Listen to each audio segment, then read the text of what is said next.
vou trazer para essa conversa meu amigo Jonathan Simeão, editor do Notícias Agrícolas e também especialista no setor sucroenergético, que tem acompanhado muito de perto como essa correlação dos mercados tem se mostrado muito forte nessas últimas semanas, um pouco por conta, claro, desse movimento de financiarização das commodities, mas de outro lado também pela crise energética que se instala nesse momento, muito refletindo o coração do conflito ali entre Rússia e Ucrânia. Não é isso, Jonatas? Bom dia, meu amigo. Seja bem-vindo ao Bom Dia Agronegócio. É um prazer ter você aqui.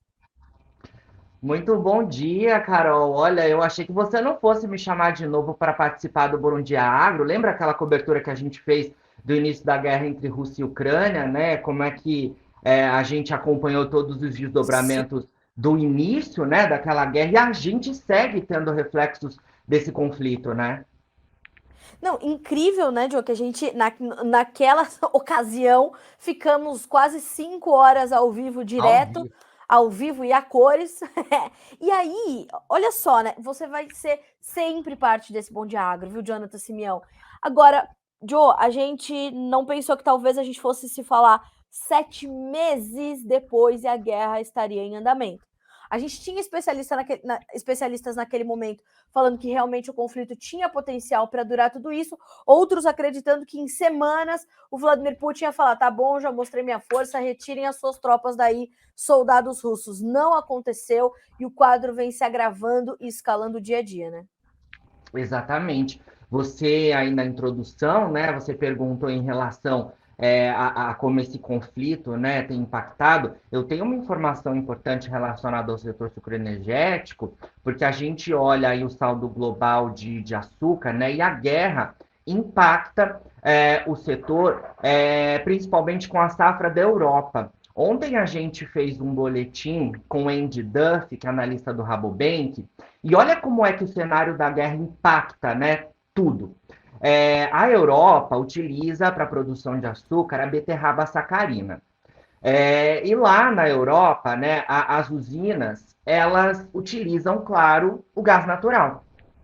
E por conta de todo esse conflito, né, os produtos de energia dispararam, né?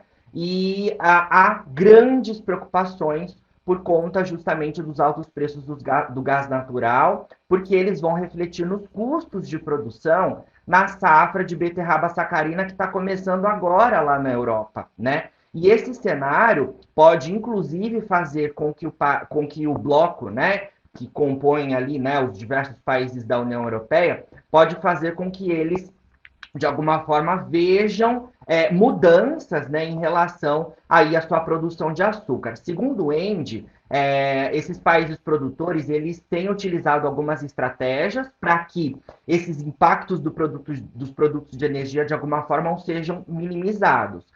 Um ponto é utilizar, ao invés do gás natural, o petróleo. O petróleo, como a gente sabe, também está alto. Então, assim, o custo ainda vai ter um acréscimo aí em relação aos outros anos. Uma outra estratégia é tentar antecipar aí os trabalhos, por quê? Porque logo mais chega a temporada em que vai se estar mais frio. E daí tende os produtos de energia a se valorizarem ainda mais. Ou seja, um cenário bastante complicado relacionado, então, a questão da Europa relacionada à produção de açúcar.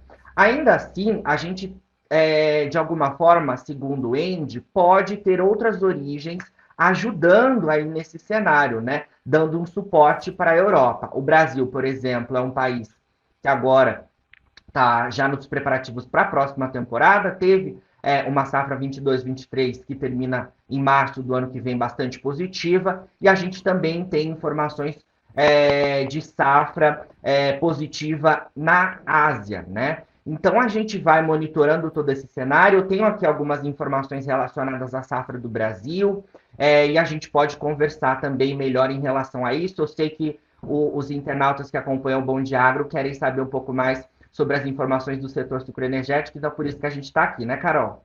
Exatamente. A gente tem sido muito questionado aqui no Bom Dia Agro sobre esses mercados, até porque, como eu falei, né, a gente tem uma correlação muito forte, que é histórica. No entanto, tudo isso acabou intensificando essa relação. E quando a gente fala desses números, a gente precisa lembrar que a gente começou a guerra e a gente estava alguns meses também por conta da pandemia e de perdas que nós tivemos aqui na nossa safra em função de geadas, de outras adversidades climáticas. Nós tínhamos uma diminuição na produção de cana-de-açúcar, perda de produtividade. Nós tivemos um déficit global de açúcar considerável que começa a ser restabelecido agora, não é isso? Claro. Tanto com a safra brasileira, como com a safra asiática e também com essa produção de açúcar que é advinda da beterraba sacarina pela União Europeia, né?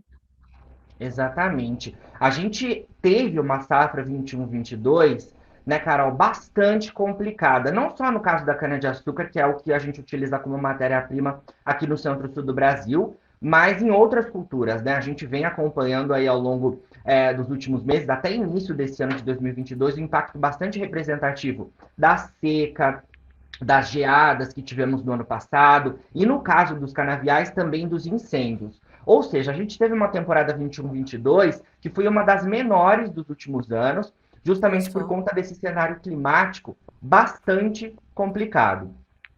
Ainda assim, a gente tem tentado encontrar alternativas e o clima melhorou bastante ao longo dos últimos meses, e a gente tem uma safra 21-22 já mais positiva. Eu levantei, junto com alguns analistas de mercado, os números relativos aí à safra 22-23, que é a safra que está em andamento agora aqui no centro-sul do Brasil, e os números, claro, né, como já se esperava, são positivos em relação àquela temporada 21-22 bastante complicada. Ó, eu trago aqui, por exemplo, os números da Stonex, né? Eu falei com o Felipe Cardoso, que é analista da Stonex, e ele trouxe esses dados atualizados e informação também relativa à próxima temporada, que depois eu falo para vocês. Nessa safra 22-23, desculpe, que a gente tá agora em andamento, a gente tem números positivos para moagem, para açúcar e para etanol. Quando a gente fala em termos de moagem no centro-sul do Brasil, a gente terá, né, quando finalizar essa temporada, a expectativa é que a gente tenha uma alta de mais de 6% em relação à moagem. Em termos de açúcar, uma alta de quase 4%. E de etanol, safra total, a gente considerando aí, então, etanol derivado da cana-de-açúcar e etanol de milho, a gente deve ter uma alta ainda mais expressiva de 8% em relação àquela safra complicada. Ou seja, sim, a gente tem um cenário aí bem positivo para essa temporada atual. Quando a gente fala em termos de mix, isso é um ponto importante, o etanol tem sido um destaque nesta temporada, e a tendência é que isso se siga ao longo, né, da próxima temporada, porque a gente tem um mix voltado cerca de 55% para o etanol. Isso apesar, né, de toda a movimentação relativa aos tributos aqui no Brasil, né, com os combustíveis, ainda assim o etanol segue sendo, né, um importante destaque aí. Ô, Carol, vamos comentar esses números ou eu posso falar um pouquinho mais já sobre a próxima temporada, porque a informação fresquinha que a gente tem e o cenário para a próxima temporada também é bem positivo. Eu acho que a gente pode trazer essa condição para a próxima temporada, porque esses números da última safra são importantes para a nossa referência. Mas agora trazer essa perspectiva da nova safra é importante porque é ela que vai começar a impactar nos preços, né, Joe? Exatamente. A safra 22-23, a gente está na finalização aí dos trabalhos de moagem. Até um ponto importante que eu trago agora para vocês, eu tenho a informação de que essa chuvinha que tem ajudado já na próxima temporada, ela, de alguma forma, pode ter impactado os trabalhos de colheita. Então, a gente precisa monitorar isso, é uma informação importante que o mercado vai acompanhar. E hoje, a Única traz os dados relativos à produção a produção de açúcar, a produção de etanol e a moagem de cana-de-açúcar aqui no centro-sul do Brasil. Hoje, às 11 horas da manhã, esse é um dado relativo à primeira quinzena do mês de setembro. Então, a gente vai acompanhar esses dados também aí, né? E eles vão mostrar para a gente como é que, de fato, as chuvas impactaram ou não nos trabalhos de colheita. Mas vamos passar, então, para a próxima temporada, porque, como você pontuou, né? São os números que vão impactar o mercado, que já impactam o mercado. A expectativa para a próxima temporada é ainda mais positiva em relação a essa safra 22-23, que a gente está na finalização. Os números da Stonex, então, relativos a próxima safra. A moagem é estimada em cerca de 583 milhões de toneladas aqui no centro-sul do Olha país. isso. Isso, impressionante, né? Enorme, Isso representa uma enorme. alta de quase 5% em relação à safra que a gente está finalizando. Certo. Ou seja, o clima de fato tem tido um impacto bastante benéfico aí para o desenvolvimento das lavouras que vão ter produção, né, iniciada lá no ano que vem. Jonatas, quando a gente traz esse número e essa perspectiva, esses números eles já pesam sobre as cotações, porque se a gente abre a Bolsa de Nova York, apesar da alta de hoje, que é uma alta de recuperação técnica claramente para todas as Sim. commodities, a gente está falando dos vencimentos um pouquinho mais alongados, salvo outubro, os mais alongados abaixo dos 18 centos de dólar por libra-peso, e o julho abaixo dos 17. Já é reflexo dessa perspectiva de uma melhora, portanto, uma maior, um potencial maior de moagem e uma safra que deve trazer um potencial muito maior, portanto. Exatamente, exatamente. A gente viu nas últimas semanas, né, o açúcar lá na Bolsa de Nova York perder o patamar de 18 centavos de dólar por libra-peso, e a gente pode dizer que nos últimos meses o mercado chegou até beliscar os 19 centavos de dólar por libra-peso. Essa perspectiva de uma safra maior aqui no centro-sul do Brasil em relação ao açúcar, né, a moagem e ao açúcar, é claro que pressiona bastante os preços lá na Bolsa de Nova York. Isso associado às informações relativas à economia, né, ao financeiro, a gente teve aí nos últimos dias perdas expressivas do petróleo também sendo registradas, e o mercado de açúcar é um mercado que tem uma correlação bastante importante com essa matéria-prima, né, que é o petróleo. A gente, de fato, teve essa pressão importante nos preços lá na Bolsa de Nova York. E os analistas falam que a tendência é que a gente siga tendo esse mercado mais pressionado no curto e médio prazo, porque a gente tem essas informações relativas, então, à safra no centro-sul do Brasil. Uma safra 22-23 positiva, que está na finalização, e uma safra 23-24 também positiva. A gente tem também informações que vêm por parte da Ásia, principalmente da Índia, de que a produção também por lá foi muito boa. Então, olhando, né, o cenário de informações relativas ao mercado de açúcar, a gente tem mais pressão do que suporte nesse momento. Talvez um suporte que venha de fato, essa questão que acontece com a Europa. Mas quando a gente olha o cenário global, e eu falei com alguns analistas em relação a isso, o cenário é bastante positivo, né? A Stonex, por exemplo, traz que a gente pode ter na safra 22-23 global um superávit, né? A expectativa é que a gente tenha uma produção de açúcar no mundo na safra 22-23 de cerca de 194 milhões de toneladas, um consumo um pouquinho menor que isso, e sobra cerca de 3,9 milhões de toneladas, é um superávit. Sim, Ou sim. seja, a sensação do mercado é que a gente tem açúcar disponível, né? E daí os preços, é claro, ficam com aquela tendência de baixa.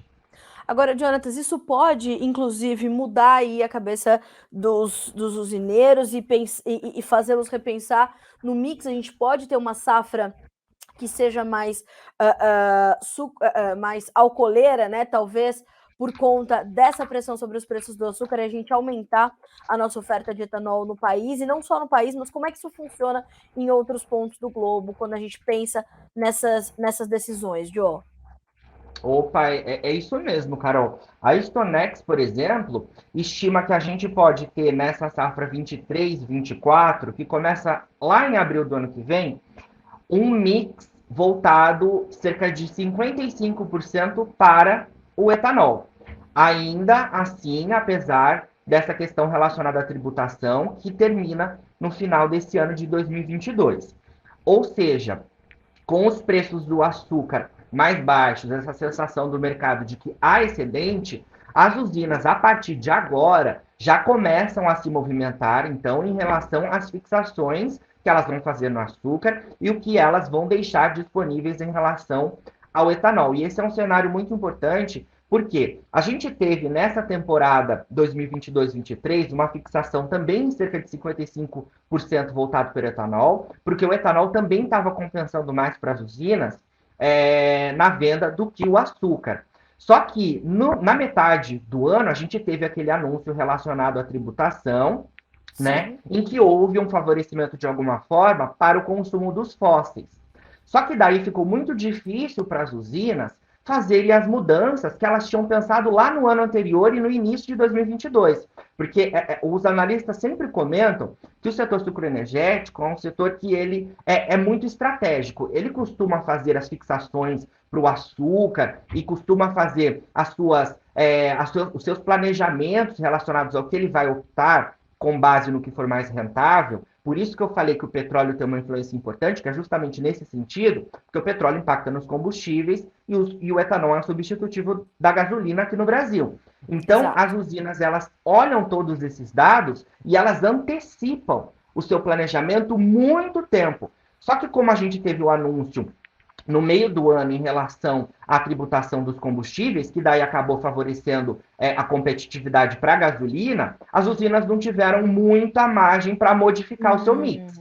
Hum. Agora, para a safra 23-24, a gente já tem essa tendência de ser uma safra mais voltada para o etanol, só que agora com o cenário já relacionado aos tributos, a informação dada de que a gente deve ter a finalização dessa questão do ICMS, né, da cobrança do ICMS, com um teto cobrado pelos estados, que foi uma decisão do governo federal, que termina agora no final desse ano de 2022, ou seja, a gente tem as usinas tendo informações mais claras e já conseguindo fazer uma programação, então, relacionada aí à próxima temporada e a tendência, como você mencionou, é de fato que a gente tenha realmente um maior foco para o etanol na próxima temporada. Quando a gente olha no cenário global, a gente tem as outras origens ainda muito voltadas para a questão do açúcar, né, Carol? Isso é um ponto Sim. levantado bastante para o setor sucroenergético, porque a gente aqui no Brasil tem essa tradição, né? Pode dizer assim, a gente tem essa tecnologia para o etanol de cana-de-açúcar, né? Sim. A Índia, por exemplo, tem olhado muito a questão do nosso etanol aqui no Brasil. Então, a gente precisa monitorar também como é que a Índia, com essas ideias aí de elevar a produção de etanol ao longo dos próximos anos, pode movimentar o seu mercado. Porque a Índia é tradicionalmente uma produtora de açúcar, compete com o Brasil aí na produção do adoçante, mas ela tem planejamento de longo prazo relacionado ao etanol, tanto para consumo interno quanto para exportação. E daí a gente tem também o etanol ali com foco nos Estados Unidos, só que é um etanol de milho, né? E o etanol ali nos Estados Unidos é utilizado como mistura na gasolina, né? Como mistura do combustível fóssil. Então a gente vai acompanhando todas essas informações, a gente precisa estar acompanhando. Um ponto que eu trouxe em relação ao cenário de etanol, do mix, que pode ser uma incógnita e que as usinas não conseguem ter certeza, né? É claro, o clima, que pode impactar a próxima safra, a gente vai seguir acompanhando, e o petróleo, que segue aí tendo forte impacto das consequências entre a guerra com Rússia e Ucrânia, os temores de recessão, e também aí, de alguma forma, né, o cenário voltado mais para o gás natural e o petróleo sendo um substitutivo, né, o que pode elevar a demanda e daí muda completamente. A gente precisa lembrar que esse imbróglio, né, ele já faz com que inúmeras fábricas de fertilizantes na União Europeia já comecem a paralisar a sua produção, né, Joe? Justamente por conta da inviabilidade que se dá, das margens que acabam ficando negativas em determinado momento, diante dessa disparada nos preços do gás natural, hoje voltou a subir, o que vai não só encarecer os preços dos fertilizantes, mas como você destacou na semana passada, aqui no Notícias Agrícolas, promoveu uma disputa ali na importação pelos países da própria União Europeia versus Brasil, ou seja, o fertilizante pode continuar subindo. Exatamente, esse é um outro ponto, né? A gente falou das consequências da guerra entre Rússia e Ucrânia, né? O impacto nos produtos de energia, e reflete como um todo aí no agronegócio brasileiro. A gente que viu lá no início dessa guerra, né, os temores relacionados à oferta de insumos aqui para a safra brasileira, e agora a gente tem um outro ponto, porque a guerra segue, e há sim perspectiva de que os produtos de energia sigam impactando ali, principalmente na Europa, a produção. E a gente, como você muito bem mencionou, a gente falou na semana passada sobre esse cenário, né? Que é um outro reflexo, então, com foco nos fertilizantes, porque o impacto nos preços de energia, com a alta do gás natural, que é utilizado para a indústria, que é utilizado também, importante, né? Para calefação lá no hemisfério norte, né? Ele está bastante caro. Então, há perspectiva de substituição por derivados de petróleo. Só que ainda assim, o petróleo, apesar de ter caído nos últimos tempos, continua muito caro. Ou seja, haverá impacto nos preços e pode haver impacto na oferta. E daí, a análise que a gente soltou na semana passada é de que, com esse impacto, né, a Europa possa, de alguma forma, competir com o Brasil em relação à compra de fertilizantes nos próximos meses, né? Então, esse é um cenário que a gente fica atento. Por enquanto, segundo eu levantei, principalmente no setor sucroenergético, é que a gente não tem impactos relacionados à oferta desses insumos, né, para os trabalhos no campo. Há sim o impacto nos preços, né? Mas por enquanto a gente não sente esse impacto na disponibilização, não há falta, né, de insumos. Até Sim. vocês que nos acompanham aí, mandem para a gente os comentários aqui mesmo no Instagram, no StreamYard, né, na nossa transmissão aí, falando sobre a sua realidade para a gente seguir acompanhando isso, né, Carol? Exatamente.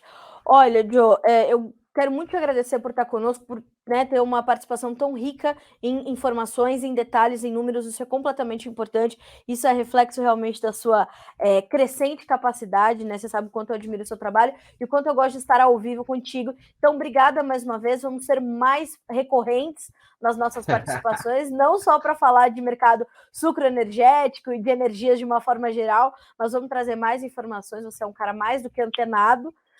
Ju, obrigada, viu? Adoro dividir a bancada com você sempre. Eu é que agradeço, Carol. Obrigado você. E faço das suas as minhas palavras, porque você começou antes, então eu é que aprendo com você sempre. Obrigado, viu, por essa experiência de estar aqui com você mais uma vez.